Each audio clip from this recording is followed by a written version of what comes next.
All right. Good evening to the makeup session of Daf Yomi.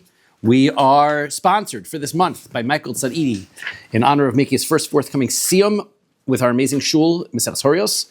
Hatzlacha with making aliyah, and in honor of his late father, Zohar ben Ruvain, Zichron Livracha. And Daf Yomi for the month is also sponsored by Moshe and Susie Feder, Lili Nishmas, Mr. Feder's father, Aryeh ben Michal, whose yortzeit was on the 15th of Elul, and Lili Nishmas, Mrs. Feder's mother, Roiza Bas Simcha Cohen, whose yortzeit was on the 18th of Elul. May their neshamos have an aliyah. And Daf Yomi for the week is sponsored by Reb Aaron and Evelyn Kislasi, B'schus Refuah Shlema for Reb Aaron's first cousin, Sarah Bat Aziza.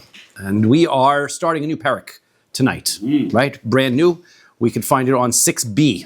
And what we've been discussing is that when the Sanhedrin would rule erroneously, right? We said that their erroneous ruling has to be that they make a mistake on a part of a mitzvah, not an entire mitzvah. So they say that part of a mitzvah doesn't exist. For example, they say that carrying on Shabbos is permitted, but they say Shabbos is still a thing, but there's no such thing as carrying on Shabbos. If they make that ruling, if most of the congregation follows that ruling and sins, instead of everybody bringing their own individual sin offering, which is a goat, a female goat, which is an individual sin offering, they're going to bring one bull offering. Now, much of our discussion from last parak, which we won't review in great detail, is how much is a majority and who brings that bull, right? Is it the responsibility of the court? Is it the responsibility of the congregation? How many? All of that was the details from last one. But those are the rules of the communal. We call that a communal bull of the communal sin offering. And it requires two parts, like we said. There has to be a ruling of the Sanhedrin, and then the majority of the congregation follow them. Okay? Sounds like bull to me. There you go. It's exactly what it is. Now, this bull offering differs from other sin offerings, not just in the animal, but also the way that it's brought. We did discuss this when we were in Maseches Shavuos, but that was PTSD, that this was a bull that was brought inside, right? The bull was sacrificed, the blood was brought inside the Beis HaMikdash, it wasn't on the outside. The meat is not eaten by the by the Leviim. The other sacrifices of sin offerings are eaten by the Leviim, but the sin offering of the bull is not eaten by Leviim. And the meat is burned outside of the community, right? And so therefore lots of differences. Now, the Torah tells us there's a few other communal offerings we should know about. We know that there's also a communal offering for Avodah Zarah, for worshiping idols. And in that circumstance, if the sin, same rules, makes it a ruling that erroneously that it's permissible, and that, but only a part of it, not all of it, and the community follows it. So same rules apply, but the offering is different. There, we just said it was a goat, but really it's a bull and a goat. The bull is being brought as a burnt offering this time, not as a sin offering. The goat, which is a male goat, is brought as the sin offering. Okay? Those are details. You don't have to worry about which animal is which and things. I'll review when we mention this offering or that offering. Sometimes the Gemara will say the bull, and I'll remind you that it's the bull that's this offering, but that's why it's called the bull, because that's the offering, the sin offering, right? It is called the goat because that's the sin offering, despite the fact that actually when you read the Torah, there is a bull and there is a goat, right? Okay. Will this be on the exam? There won't be on the exam, right? This is just the general information that you need to know, okay? Now, to introduce for this new parak, we're going to introduce two other offerings that are different when a person does an avera. Normally, an individual, again, does an avera. He brings his own sin offering. He brings a sin offering under two conditions. There's two circumstances when a person brings a sin offering. One, he thinks what he's doing is okay, but it's not, right? So he thinks that it's okay to eat this piece of meat because he thinks that even though it says chaylev on it, which is forbidden fats, he thinks forbidden fats are okay. And so he eats it. That's one mistake. And he has to bring a sin offering if he makes that mistake. He just didn't know the law. That's a mistake, and he brings a sin offering for that. Second is, he totally knows that chaylev is prohibited, but he thinks this is a kosher piece of meat, right? He mixed up the packages, and it turns out that he eats the non-kosher one. That's also a negligent act, and that's also a circumstance where he brings a sin offering, okay? That's the way that normal individuals work, okay?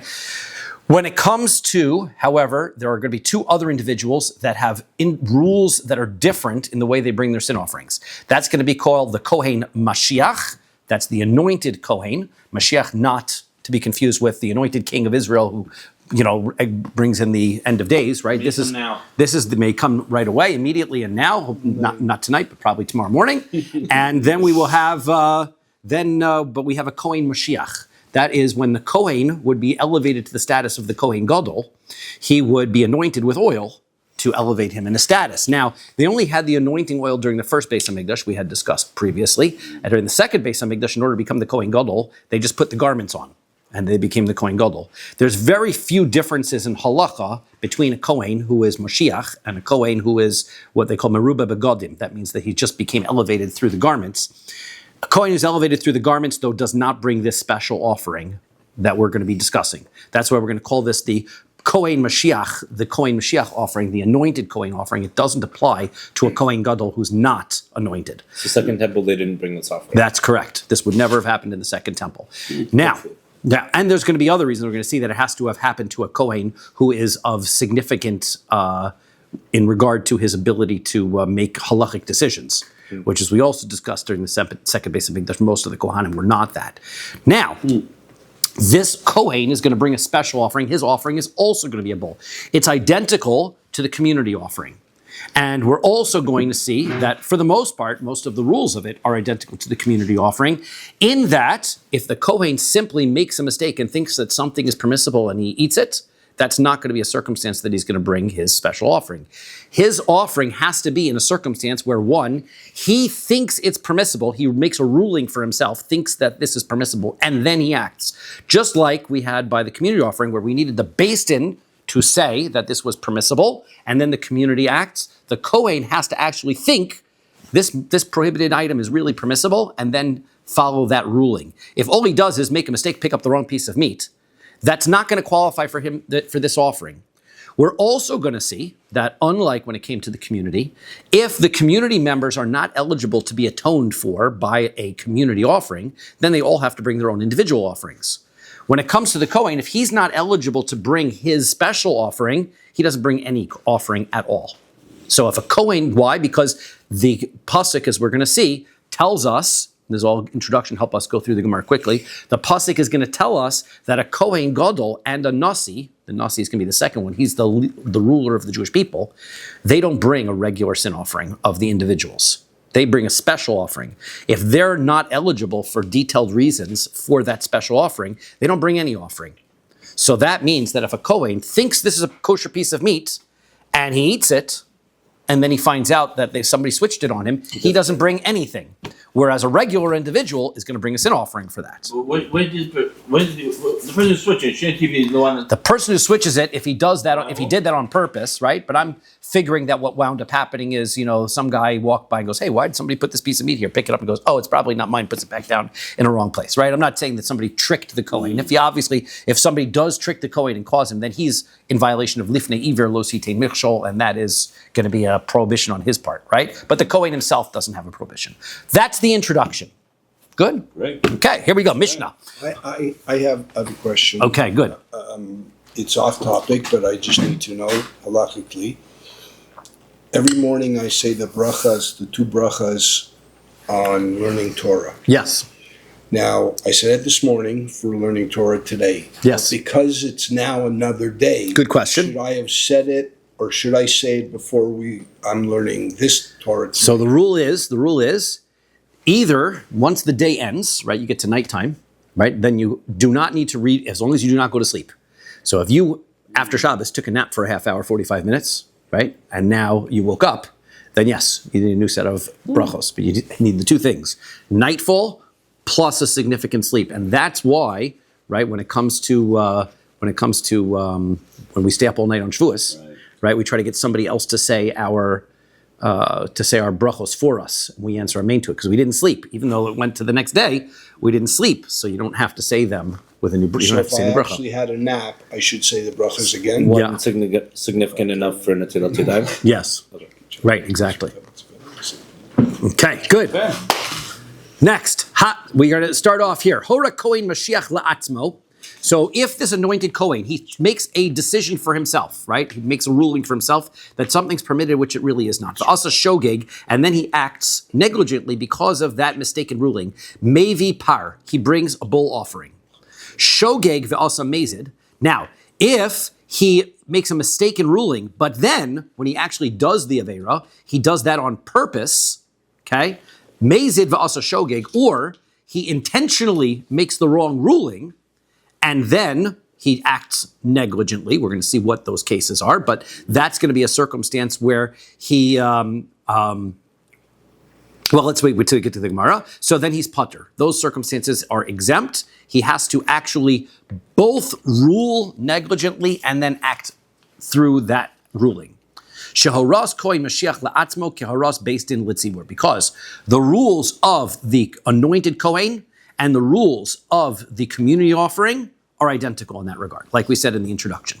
Okay, says the Gemara. Shogeg v'asa shogeg mevi par. Let's start off with the first case. He is negligent. He thinks what he's ruling is right, but he's wrong.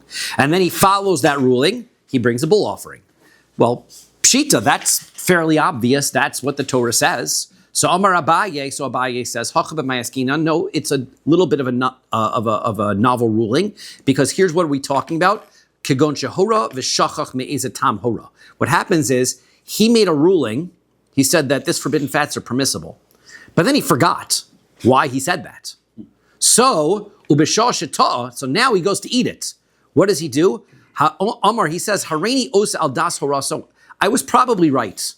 I don't remember why I said that, but I was probably right. Amen. So demau detema, what would you have thought to say? Kevan deilu misyodale shemahadar be kemezid dami. So maybe you would have thought, look, if he had reviewed his notes and asked himself, why did I say that? He would have realized he made a mistake.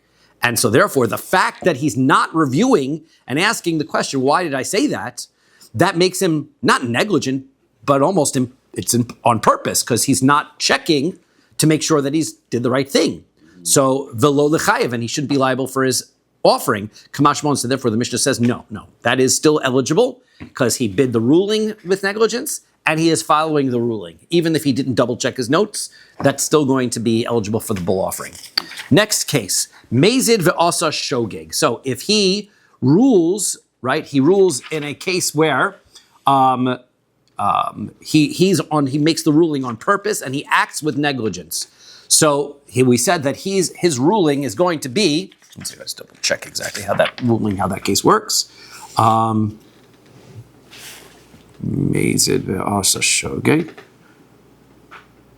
Right, he knows on purpose. Huh? Right, chatas offering, with sin offering. Yep, chatas, sin offering, same words. Okay, good. So now, he is ruling on purpose. He knows he's making a mistake. But then he acts with negligence. Right? He makes a mistake when he actually acts. So he's not liable. That would be the circumstance where he took the wrong piece of meat. So that he's not liable for. Minani mili, why is he not? After all, a regular person is liable for sin offering under those circumstances. The Tanur Rabbanan rabbis learned. La'ashmas ha'am. So when the Kohen's offering is being described, it says that his sin is la'ashmas ha'am. That's the whole pasuk. The whole verse that we're quoting is im ha'kohen ha'mashiach yecheta. If the Kohen, I'm quoting the pasuk. It's not in the Gemara. If the Kohen who is anointed sins for this guilt offering of the nation, v'hikriv al chataso asher chata, he's going to bring for his sin that he sinned a par ben bakar bull. Now it says that he sins for the guilt of the nation. What does that mean? He sins for the guilt of the nation. It's his sin. What does it mean for the guilt of the nation? Harei Mashiach Kitzibor. It says that it means that the sin offering of the anointed Kohen has the same rules of a community offering. So therefore, it needs to be an erroneous ruling and then an action, not an intentional ruling and an erroneous action. Va'alo dinhu. Now, wouldn't it be logical to make that conclusion without a pasuk? Because tzibor motzi miklal yachid. Because we know that the Torah tells us there's two types of sin offerings. There's an individual sin offering, the goat, she-goat. We're going to call it she-goat even because I don't even know why they're a female goat, but that's what they like. They translate in English, she-goats, right? So the female goats, so those are the individual offerings. And a bull offering, which has its own rules for a community offering. Those are two different offerings. Umashiach motzi mikal yachid. And then the Torah tells us that the anointed Kohen is also distinct from an individual offering. So therefore, shouldn't we make the conclusion? Yes. It's called a dote or a nanny goat. A dote or, there you go, that's the dote. I'm going to say she-goat because I think that's what Art School says. That's why I've gotten trained to say, I don't know, female goat. She-goat. Female goats, right? Lambsy goats and whatever, that's all. So yachid, so now, ma tzibor ein chayavin ela al helem davar. So we should say these two offerings, since they're not similar to the individual offering, are likely similar to each other. And since the community offering, you're not liable unless the Beis Din makes a false ruling, im shigas maisa, and then there's an erroneous action by the community. Af Mashiach, so too, the anointed Kohen, lo yehechayev, he should not be liable, el al halam davar, until he makes an erroneous ruling, im shigas maisa, and then acts negligently through that action. Okay, so the answer is, well, how do you know which way to compare the anointed Kohen? O kalech l'derech zu, right? Maybe I should make a different comparison. There's also a nasi.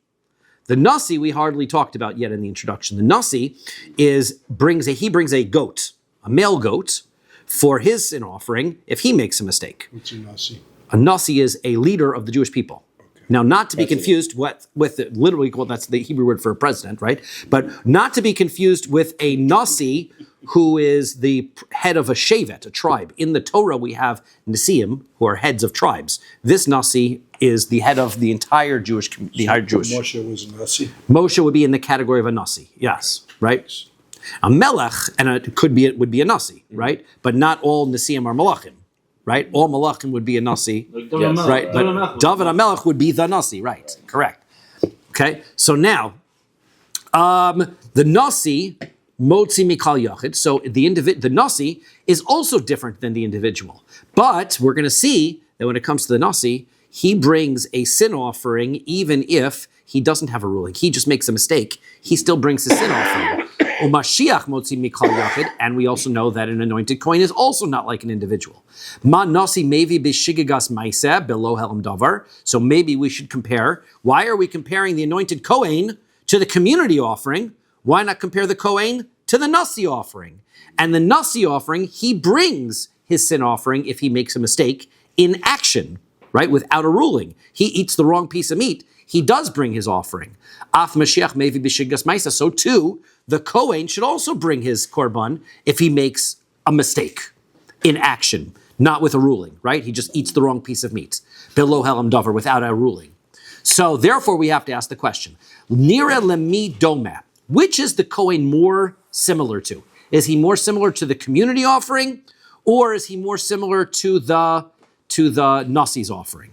Tzibor bepar. The community brings a bull, just like he does. Vein mevi an asham talui. And then we're going to learn another ruling, and that is that the community, if a Beis Din makes a ruling and they're not sure what their ruling was, we learned that they don't bring that asham talui, that dependent offering.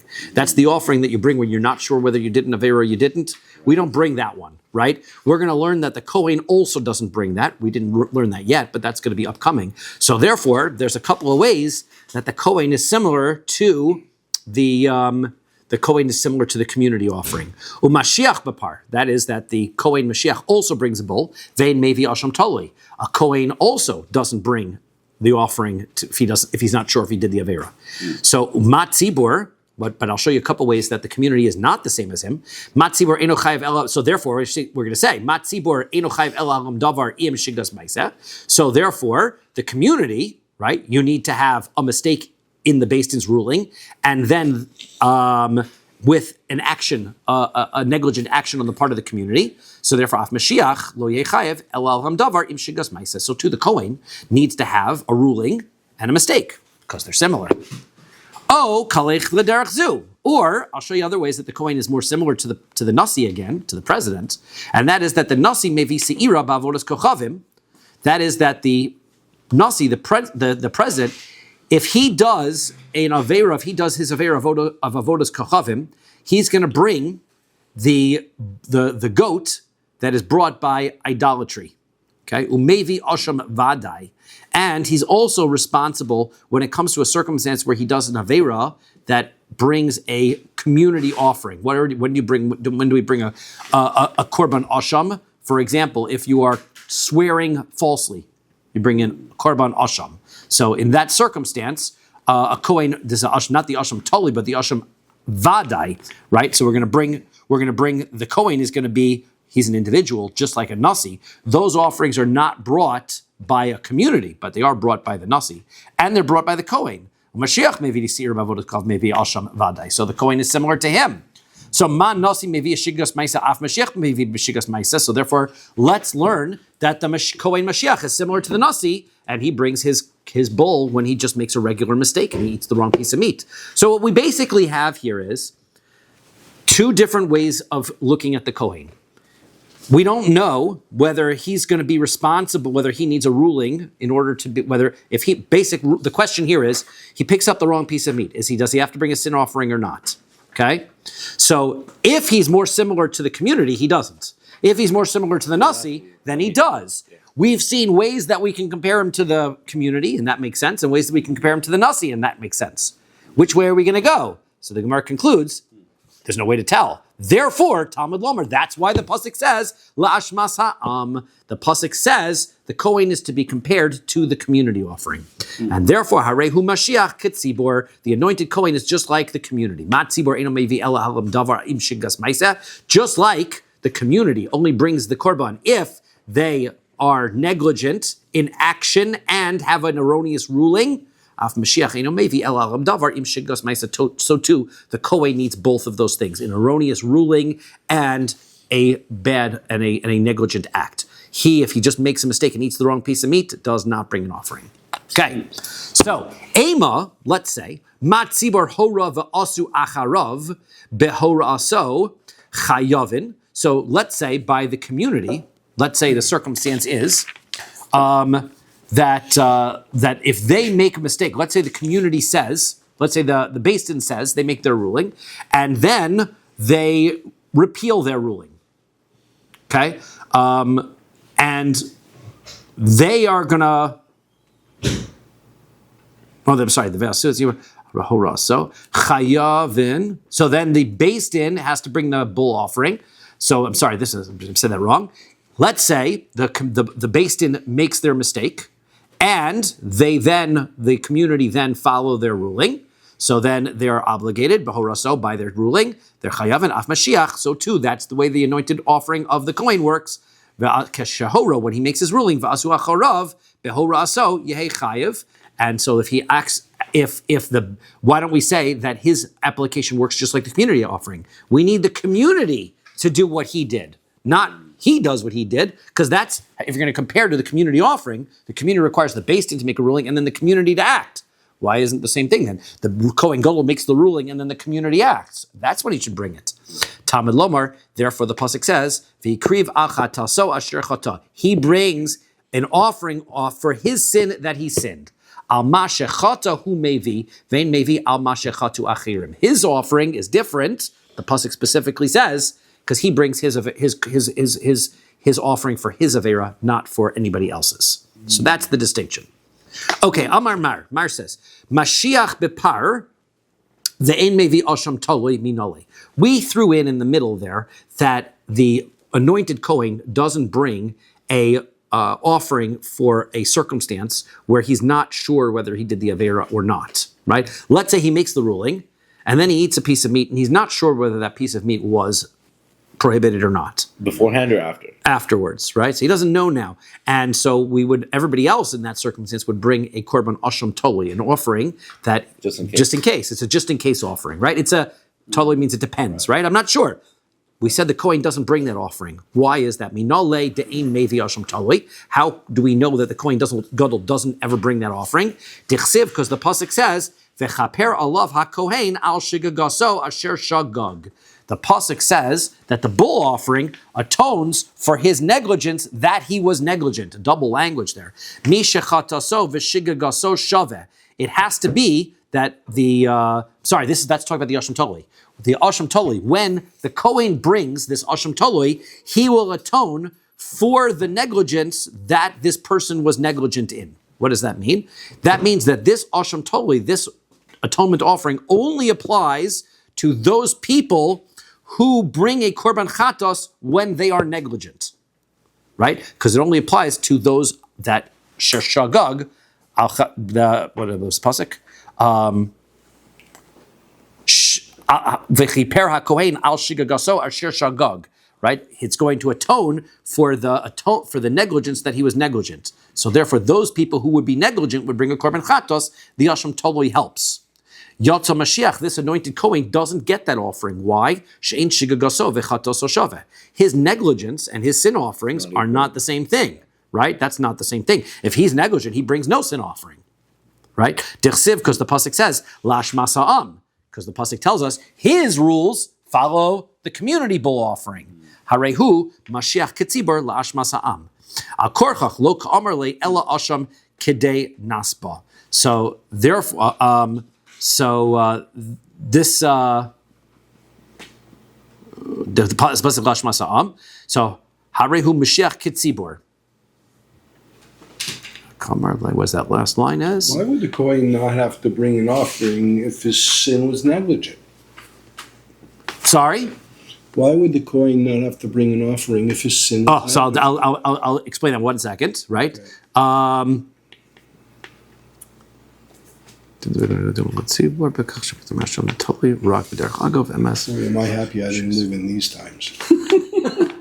I'd be eating goats every day. But you're great at barbecuing them, so it will be amazing. That's true. Thank you, Rabbi.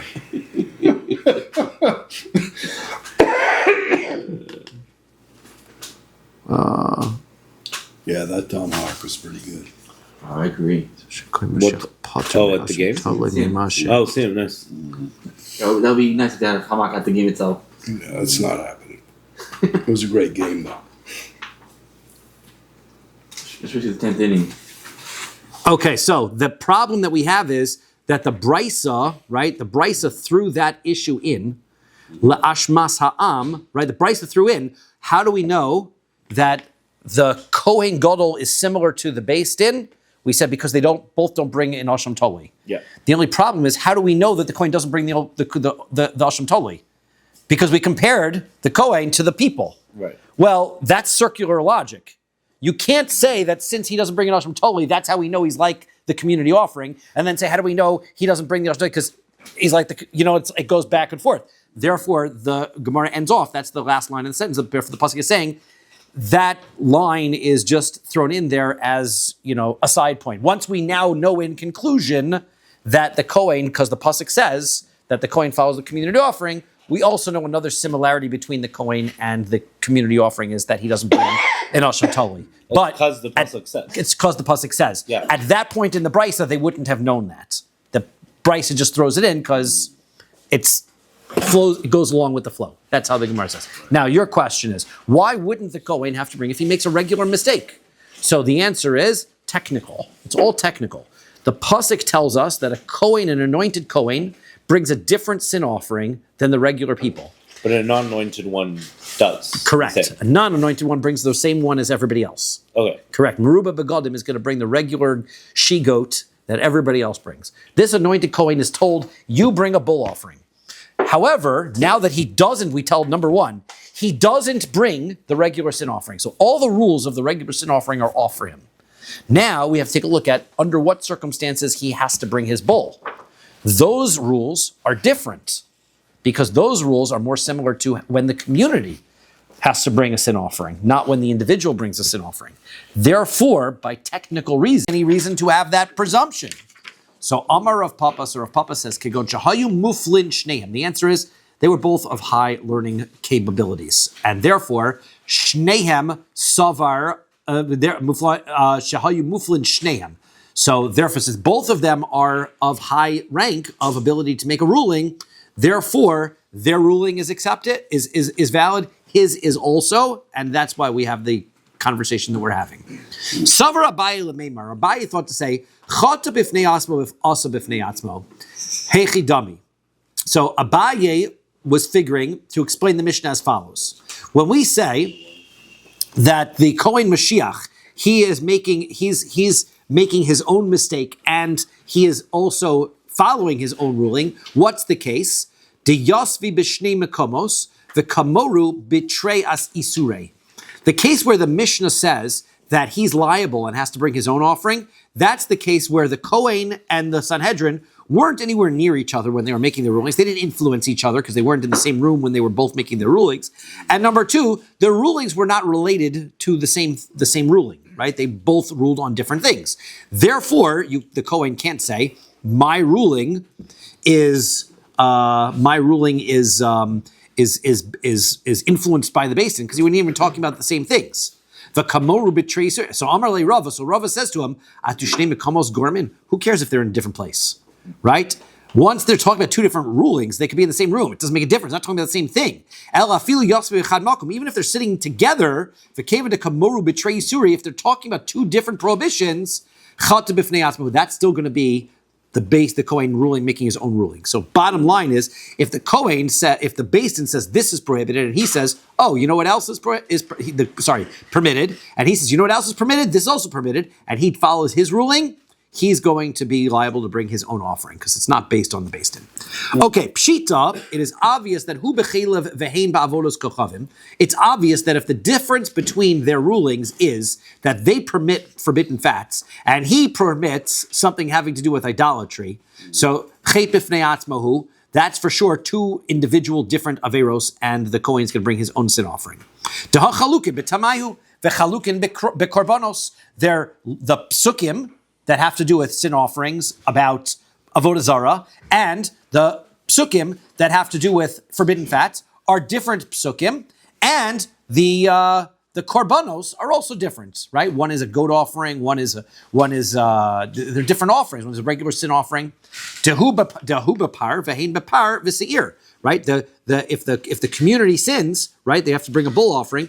With avodah zarah, they bring a bull offering that is a burnt offering and a goat offering, different as a sin offering. So those are two different things. Daka maisu hani seir v'hu lo maisi, right? Because one is going to bring this goat and the other one doesn't bring a goat. V'kol shekain hu ba'avodos kochavim v'hein b'chelev. So for sure, if he says idolatry is permitted, and they say chaylev dechalukim bekorbanosehim legamri, then they have completely different sacrifices altogether. Because then he's bringing a goat and they're bringing a bull. Those are not even. There's no overlap. There's no even bull overlap there, right?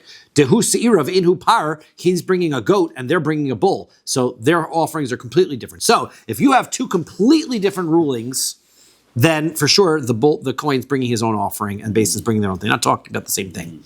But what if their rulings are similar? For example,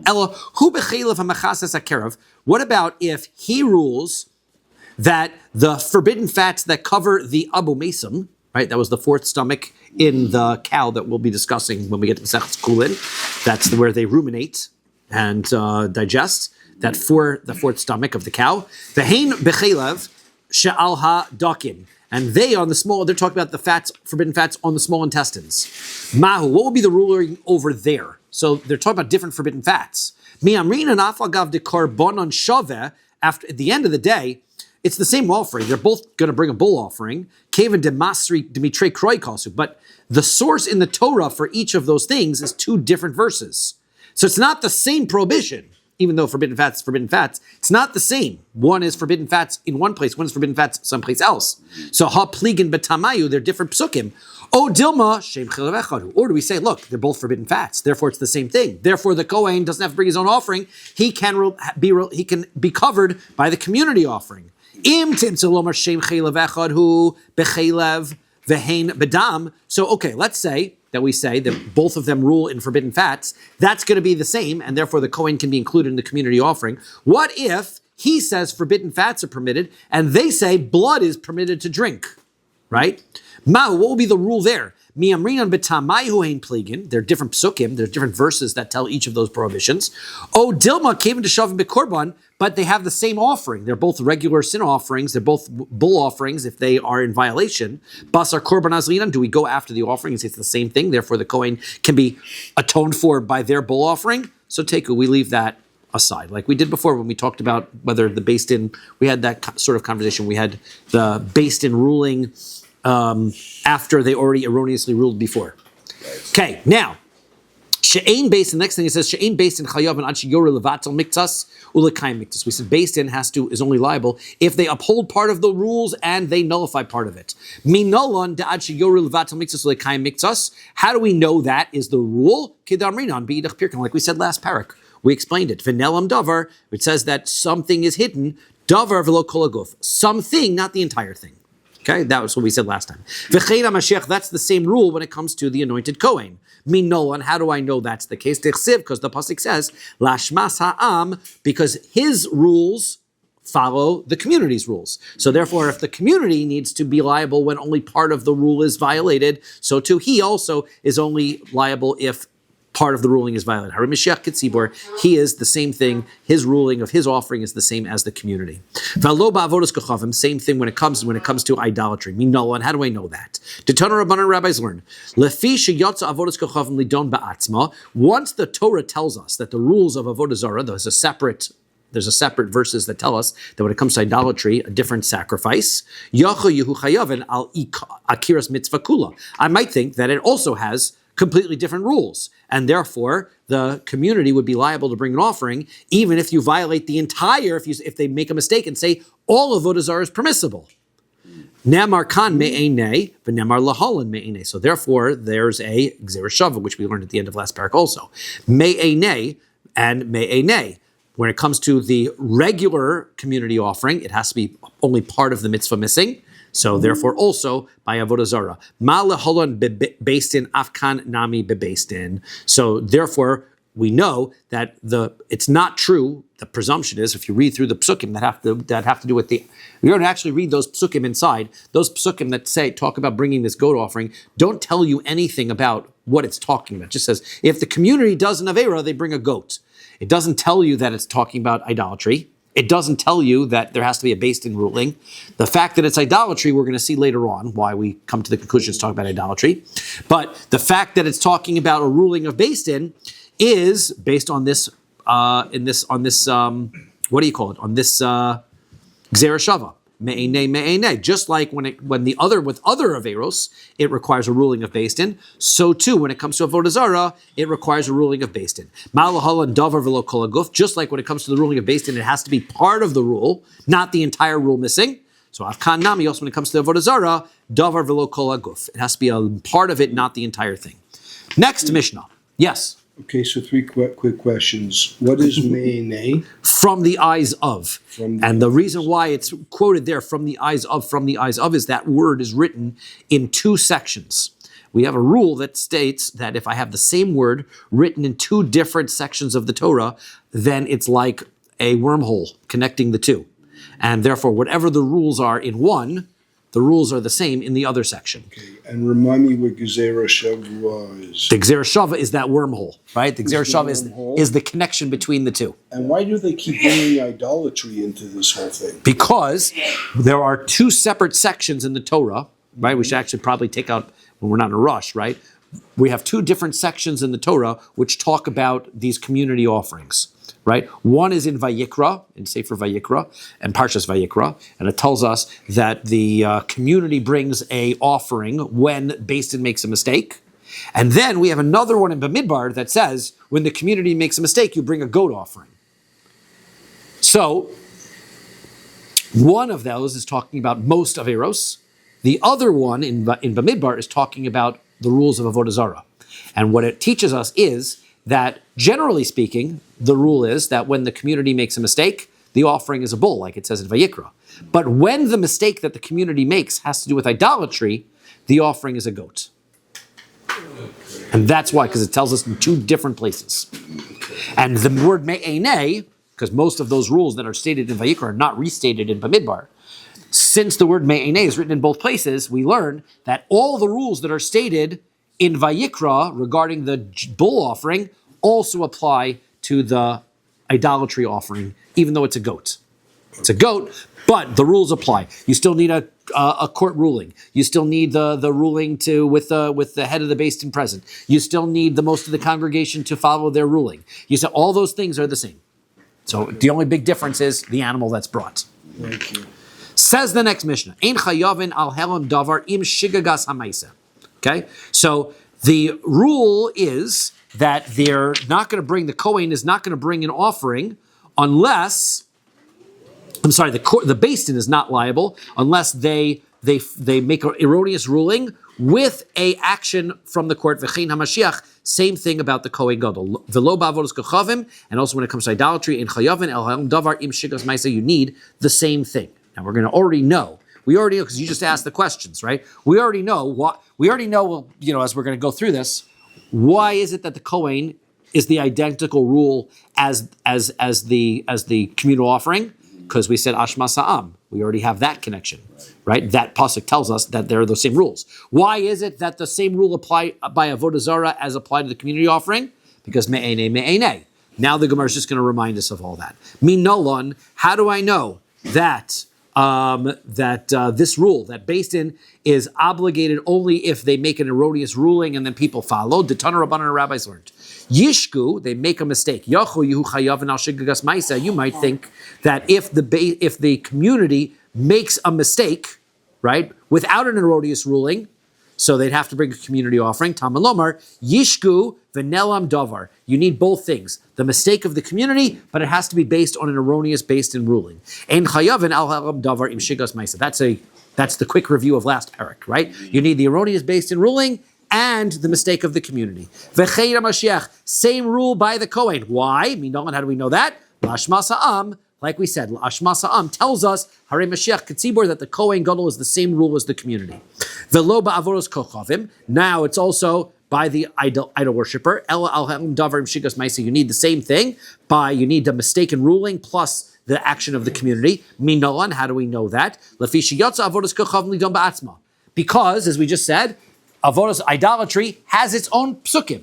It's in a separate place. You might think that the rules are different and that you have to bring the offering even without a ruling of the court. Nemar kan me'enei v'nemar lahalan me'enei. So the pasuk connects the word me'enei, brings a gzer shava, and connects the two of them back together. Ma lahalan einu chayav min davar im shigas ma'isa. Just like when it comes to all other averos, you need a mistaken ruling and a negligent act. Afkan in chayav min alam davar im shigas ma'isa. You need to have a mistaken ruling plus the action. Vilu Mashiach ba'avodos kochavim lo katani. Now, when it comes to the Kohen Gadol, it doesn't say any ruling by the Kohen Gadol by idolatry. So masnisin money. So, well, you know what? This is going to get into the new section. Let's stop here because we get to the hour. We will pick up this section when we continue. Tomorrow morning. Tomorrow morning. Tomorrow morning.